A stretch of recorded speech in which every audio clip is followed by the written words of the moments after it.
আসসালামু আলাইকুম। KMC24 টিভির পক্ষ থেকে সকলকে জানাই শুভেচ্ছা ও অভিনন্দন। ফেনী নোয়াখালীর উদ্দেশ্যে 250 নৌকা, বৈষম্যবিরোধী ছাত্র আন্দোলন।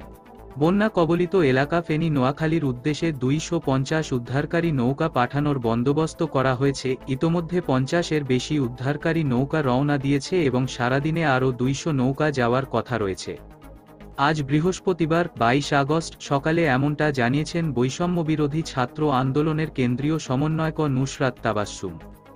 এক ফেসবুক স্ট্যাটাসে নুসরাত জানান, বৈষম্যবিরোধী ছাত্র আন্দোলনের পক্ষ থেকে 50-এর বেশি বোট উদ্ধারকারী নৌকা এতক্ষণে ফেনী নোয়াখালীর উদ্দেশ্যে রওনা হয়েছে। সারাদিনে আরও 200 বোট যাবে ইনশাআল্লাহ। একই সঙ্গে ডাক, টেলিযোগাযোগ ও তথ্য প্রযুক্তি বিষয়ক উপদেষ্টা নাহিদ ইসলাম বন্যাকবলিত এলাকায় ইন্টারনেট ফ্রি রাখবেন বলে জানিয়েছেন।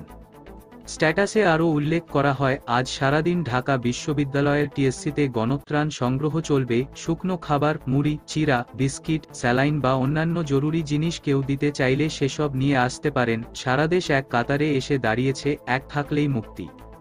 এদিকে বুধবার 21 আগস্ট দিবাগত রাতে বন্যা কবলিত এলাকার মানুষের জন্য ফ্রি টকটাইম ও ইন্টারনেট সুবিধার কথা ঘোষণা দিয়েছে দেশের 4টি অপারেটর কোম্পানি গ্রামীণফোন, বাংলালিংক, রবি ও এয়ারটেল। সকল প্রকার আপডেট, সংবাদ, ফানি, বিনোদন ও সামাজিক ভিডিও দেখতে আমাদের চ্যানেল KMC24 টিভি সাবস্ক্রাইব করুন। ধন্যবাদ।